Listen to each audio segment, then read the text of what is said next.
Olá pessoal, tudo bem? Dando sequência ao nosso PET volume 2, semana 2 aí, falaremos sobre o processo de metropolização. Bem, para entender melhor isso aí, sobre o processo de metropolização, é interessante que a gente conheça o conceito de metropolização.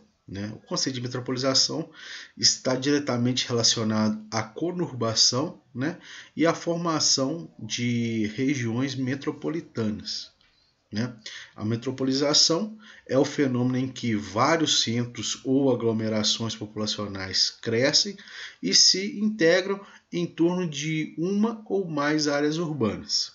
Ocorre quando uma cidade possui um elevado crescimento urbano a ponto de integrar outras cidades e estabelecer em torno de si uma centralidade econômica, atraindo pessoas, capitais e investimentos. Metropolização e desmetropolização. Para entender a lógica da metropolização e posteriormente da desmetropolização, é preciso considerar a seguinte premissa básica: a industrialização tende a induzir a urbanização, ou seja, quando uma cidade ou uma região se industrializa, a tendência é de que, com o tempo, a sua população se eleve, bem como o número de residências e o crescimento horizontal do seu espaço geográfico urbano. Foi assim, ao longo da história, que narrou os sucessivos processos de industrialização ao redor do mundo e suas consequentes urbanizações e metropolizações. No século XVIII, o ápice da Revolução Industrial, as grandes cidades da Europa já apresentavam as maiores populações do mundo. No entanto, o ritmo do crescimento populacional intensificou-se cada vez mais. Até 1950, o Brasil era um país de população majoritariamente rural, onde a maioria vivia na zona rural. As principais atividades econômicas estavam associadas à exportação de produtos agrícolas, dentre eles o café. No início do processo industrial, em 1930, houve um brusco aumento do êxodo rural. Além da industrialização, outros dois fatores também ajudaram a provocar esse deslocamento campo-cidade, que foi a concentração fundiária e a mecanização do campo. Em 1940, apenas 31% da população brasileira vivia nas cidades, onde a sua maioria permanecia no campo. Foi em 1950 que o processo de urbanização se intensificou, pois com a industrialização promovida inicialmente por Getúlio Vargas, e posteriormente por JK, Juscelino Kubitschek, houve a formação de um mercado interno integrado que atraiu milhares de pessoas para o sudeste do país, região que possuía a maior infraestrutura e, consequentemente, a que concentrava o maior número de indústrias e empregos. Aqui nós temos um esquema, onde nós podemos observar aí nesse gráfico, fala sobre a taxa de urbanização brasileira, desde a década de 1940 até 2010, onde podemos observar o percentual de população urbana e população rural. Em 1940 estava 31% população urbana e 69% população rural. E foi ocorrendo um decréscimo da população rural e o aumento gradativo da população urbana, chegando até dados de 2010, onde 84% da população vive nas cidades e apenas 16% vive no campo. Na década de 1970, mais da metade dos brasileiros já se encontravam em áreas urbanas, cuja a oferta de emprego e de serviços como saúde, educação e transporte eram maiores que no espaço rural. O resultado desse processo é que nos últimos 60 anos a população rural aumentou cerca de 12%, enquanto que a população urbana aumentou mais de 1000%, né? Passando de 13 para 138 milhões de habitantes. As desigualdades econômicas também ocorreram, né? Principalmente desigualdades regionais, né? Essas desigualdades econômicas e as dificuldades de determinadas regiões em se inserirem na economia nacional promoveram uma urbanização diferenciada, né, em cada uma das macro-regiões do país. A região sudeste, por exemplo, né, por concentrar a maior parte das indústrias do país, foi a que recebeu maiores fluxos migratórios vindos da área rural, oriundos principalmente da região nordeste. A tabela a seguir evidencia a consequência direta desse movimento migratório, né? O Sudeste foi a região com as maiores taxas de urbanização nos últimos 70 anos, né? Na década de 60, com 57% dos habitantes urbanos, foi a primeira região a registrar uma superioridade numérica de habitantes vivendo em área urbana em relação à população rural. Aqui nós temos a taxa de urbanização brasileira, né, em porcentagem, para que a gente possa fazer uma análise, né, onde nós temos do Brasil, né, e das regiões aqui para a gente possa acompanhar, né. Em 1940, a princípio, a urbanização no Brasil era de 31,24%, na região norte estava abaixo da média do Brasil, Nordeste muito mais abaixo, 23,42%, na região Sudeste estava acima da média nacional, né? Estava 39,42%, região Sul 27,73% e o Centro-Oeste apenas 21%, 21,52%, né? Com o passar em cada década, né, a gente pode analisar aí assim. Vamos analisar aqui o período em que a população urbana do Brasil ultrapassou, foi na década de 1970, né? Podemos observar que a população nacional seria 55,92%, região norte 45%, nordeste 41%, a Sudeste estava muito acima da média, estava 72,68%. Região Sul 44,27%. A Centro-Oeste, né, com a construção de Brasília e tal, fez com que essa área se tornasse mais urbanizada também. Chegou a 48,8%, deu um salto de 21%, era a última no ranking, né, e passou a ocupar ali a segunda região mais urbanizada aí. E podemos observar aqui logo em 2010, vamos pular logo para o ano de 2010, quem quiser analisar essa tabela melhor pode pausar, né? Podemos observar que a média nacional é de 84,36%, né, da população vive em área urbana. Na região norte chega a 73,53%, uma média assim, todos estão acima da metade, né? Mas continua como principal aqui da região sudeste, né? 92,95%, ou seja, de 93%, vamos dizer assim, da taxa de urbanização no Sudeste é a maior, sem dúvida, muito maior até que a nacional. E a Centro-Oeste segue firme em segundo lugar aqui assim no ranking, né, com 88,8%. Como eu falei anteriormente, né, na região Centro-Oeste o processo de urbanização teve como principal fator a construção de Brasília, né, na década de 60, né, onde podemos observar o grande avanço ali na década posterior, né, o que atraiu milhares de trabalhadores, a maior parte deles vindo da região norte e nordeste, né, desde o início da década de 1960 e início da década de 1970, o Centro-Oeste tornou-se a segunda região mais urbanizada do país.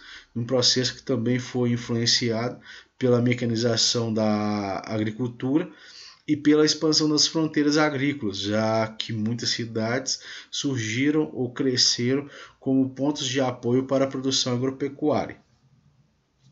A urbanização na região sul foi lenta, né, até a década de 1970, em razão de suas características econômicas serem baseadas no predomínio da propriedade familiar e da policultura, né? Isso fez com que um número reduzido de trabalhadores rurais migrasse para áreas urbanas, tornando lento o processo de urbanização na região sul. Na região nordeste é o que apresenta hoje a menor taxa de urbanização do Brasil. Essa fraca urbanização, esta consequência em grande parte do fato de que essa região partiram várias correntes migratórias para o restante do país, né? Além disso, o pequeno desenvolvimento econômico das cidades nordestinas não era capaz de atrair a sua própria população rural. Até a década de 60, a região norte era a segunda mais urbanizada do país, porém a concentração da economia do país no sudeste e o fluxo de imigrantes para outras regiões fizeram com que o crescimento relativo da população urbana regional da região norte diminuísse, né? Houve principalmente um fluxo migratório para o centro-oeste. No ano de 1950, Londres, então o principal centro mundial, né, alcançava os 3 milhões de habitantes, né? 50 anos depois, essa população já somava os 7 milhões, graças aos efeitos gerados pela primeira Revolução Industrial, né? Pelas duas primeiras, né? Vamos dizer, a primeira Revolução Industrial, que teve a máquina a vapor, e a segunda Revolução Industrial, né? A partir da segunda metade do século XX, os principais desenvolvimentos passaram a se industrializar, graças à migração e expansão das indústrias e empresas multinacionais, que se instalaram em países periféricos em busca de fácil acesso a matérias-primas, mão de obra barata e amplo mercado consumidor. Assim, países como o Brasil conheceram então os seus processos de metropolização, como os que ocorreram em São Paulo e Rio de Janeiro, que ao final do século transformaram-se em megacidades, cidades com mais de 10 milhões de habitantes. Sabe-se que toda formação urbana ocorrida de forma rápida e desordenada provoca várias convulsões sociais e problemas econômicos estruturais. A urbanização descontrolada e a falta de estrutura para a população condicionaram a formação de um processo de macrocefalia urbana, ou seja, a macrocefalia urbana é um fenômeno que consiste na existência de uma rede de centros urbanos muito desequilibrada em quantidade de população, em países, estados ou regiões, ou seja, uma rede onde há grandes cidades e faltam cidades de média dimensão. Aqui nós temos um mapa mental, né, que explica um pouco mais sobre a macrocefalia urbana, né? Lembrando que a macrocefalia urbana está relacionada sim à urbanização e metropolização do Brasil, né? Como eu havia falado, macrocefalia urbana é o crescimento desordenado, o inchaço urbano, né? O concentrado em Rio de Janeiro e São Paulo, né? Foram os principais polos dessa macrocefalia, o que de certa forma causou grandes problemas a essas cidades, né? Como por exemplo o desemprego, né? Muitas pessoas buscam a metrópole e falta emprego para grande parte dessas pessoas, o aumento da violência, né? A criminalidade cresce em função da saturação do desemprego. Temos também a segregação socioespacial, né? Ou seja, segregação é separação, né? A separação entre a sociedade e o espaço, né? Isso se dá de forma da periferização, né? Onde a população mais pobre mora em áreas periféricas, né, na periferia, nas favelas, né, nas regiões afastadas dos centros urbanos, e a população, a elite, mora na região central. Outro problema também dessa macrocefalia urbana seria o aumento da periferia, né? Quando o indivíduo não tem renda para morar na área nobre, né, na região central dessa cidade, ele tende a deslocar para áreas periféricas, né, ou seja, áreas afastadas dos centros urbanos. E a partir dali começam as construções irregulares, o que vem causando grandes problemas aí, assim, principalmente em período de chuvas aí. Tem um reconhecimento também, né, pessoal, do IBGE, né? Atualmente o Instituto Brasileiro de Geografia e Estatística reconhece um total de 26 regiões metropolitanas no país, que reúne mais de 75 milhões de habitantes, o que representa mais de 40% da população brasileira. Podendo observar aqui nesse gráfico aí, São Paulo, né, quase 20 milhões, né? Rio de Janeiro, 12, Belo Horizonte está por volta de quase 5,8 por aí, quase 6%, né? 6 milhões de habitantes, né? Podemos falar assim. Com 4 milhões aí temos Porto Alegre, Recife bem próximo ali aos 4, 3,9 por aí. Fortaleza a mesma coisa, Salvador 3,8, Curitiba 3,7 e por aí vai, chegando a Vitória, né, no Espírito Santo, cerca de 2,5 milhões de habitantes, Baixada Santista 2,2 milhões de habitantes. Bem, temos também esse processo de desmetropolização no Brasil, né? Atualmente encontra-se em curso no Brasil o processo de desmetropolização, que é a diminuição do crescimento das metrópoles em benefício às cidades menores, sobretudo às cidades médias. Esse fenômeno está acompanhado da desconcentração industrial, em que as grandes empresas e fábricas, antes concentradas nos grandes centros urbanos, passam a se deslocar para cidades menores em busca, principalmente, de menores impostos ou até a isenção de boa parte deles, né? Mas vale lembrar que esse processo é lento e gradual, de modo que é errôneo dizer que as grandes cidades não são mais industrializadas. Aqui nós temos um mapa que mostra sobre a hierarquia urbana no Brasil, né? Nós temos uma cidade mundial, né? Estamos referindo a São Paulo, né? São Paulo é a cidade mundial.